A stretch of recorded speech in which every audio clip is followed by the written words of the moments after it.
Então, aqui, 8º ano, chegou o momento da gente fazer as nossas revisões para nossa prova, certo? Já realizamos o nosso simulado, agora é a parte principal, que é, de fato, a execução da nossa provinha de segunda avaliação. Eu vou tratar no slide de hoje sobre a revisão bem simples, bem direta, bem objetiva sobre os nossos assuntos que cairão na prova, que vai ser vozes verbais, ativa, passiva e reflexiva, a voz passiva sintética e a figura de linguagem onomatopeia. São essas questões que vão cair na sua prova, tá certo? Então, a aula de hoje vai apresentar esses assuntos e vai fazer ali uma revisãozinha sobre as aulas que nós já tivemos. E caso você precise de algo mais especificado, lembra que esses mesmos assuntos tratados hoje já foram trabalhados com calma nas aulas anteriores. É só você procurar direitinho para poder fazer essa revisãozinha, tá? Então, vamos à nossa aula de hoje. Aí nós temos, sobre nossas revisões de vozes verbais, nós temos aquele que vai o quê?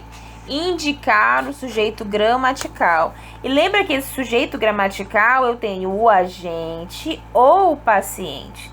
O agente, vamos relembrar. O agente é aquele que vai realizar a ação, né? Que vai ser o ativo. E o paciente vai ser aquele que vai receber essa ação, tá?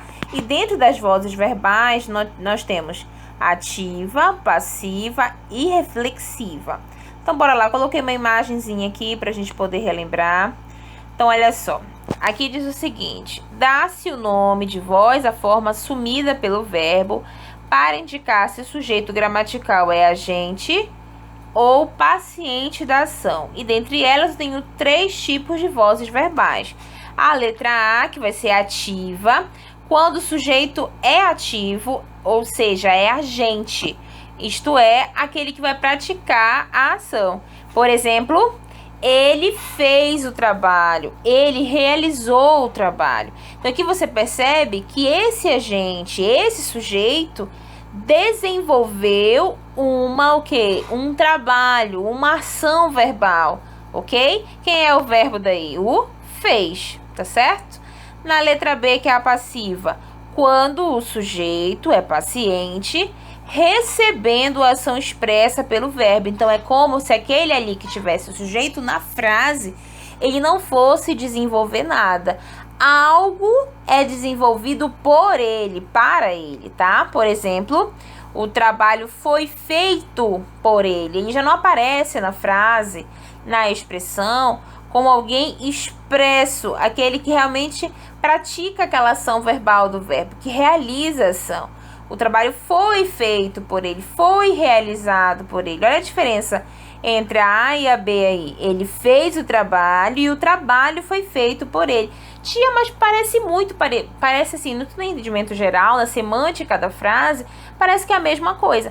Não, a forma como o verbo vai se apresentar nas vozes verbais é extremamente importante que você observe de como esse paciente, de como esse agente nessa frase vai se apresentar, tá ok? E na letra C nós temos reflexiva, quando o sujeito é ao mesmo tempo agente e paciente, ou seja, quando ele realiza e sofre ação ao mesmo tempo. O menino feriu-se. Ele feriu e ao mesmo tempo foi o quê? Ferido. Os lutadores feriram-se um ao outro. Então, na mesma intenção que um feriu o outro feriu esse também, tá? Então, é quando acontece as duas ações verbais ao mesmo tempo. Aí nós temos, esse mesmo assunto de vozes verbais, nós temos uma classificação específica, que é a da voz passiva, que eu vou ter a analítica e a sintética. Eu escolhi a sintética para também cair na nossa provinha. Então, olha só. Diz o seguinte, a voz passiva sintética ou pronominal constrói-se com o verbo na terceira pessoa, seguido o pronome a passivador si. Nós já vimos isso nas aulas passadas.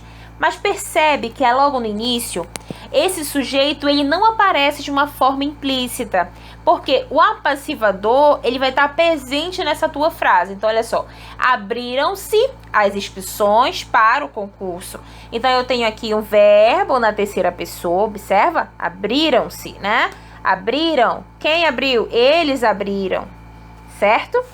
Então, eu, tu, ele, ó, terceira pessoa. Seguido pelo pronome apassivador, se, que é aquele da possibilidade quando está sozinho, tá? Mas quando ele está junto ao verbo, ele é aí um pronome apassivador. Destruiu-se. Quem destruiu? Hã? O velho prédio da escola. Não fala que Maria destruiu, que... Não, ele fala em terceira pessoa, de uma forma geral, e coloca a partícula se, tá? Aí eu botei a observação. A gente não costuma vir expresso na voz passiva sintética. Quando vocês forem, de fato, analisar uma questão de passiva sintética, vocês precisam estar ligadinhos nessa questão aí, tá?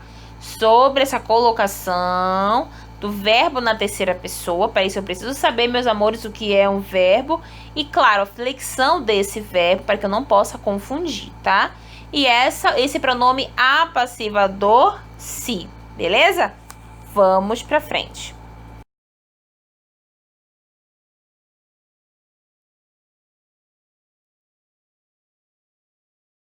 Então, segundo o seu slide, ele vai dizer para vocês que são palavras imitativas, que vão procurar reproduzir o som mais próximo daquilo que você quer imitar.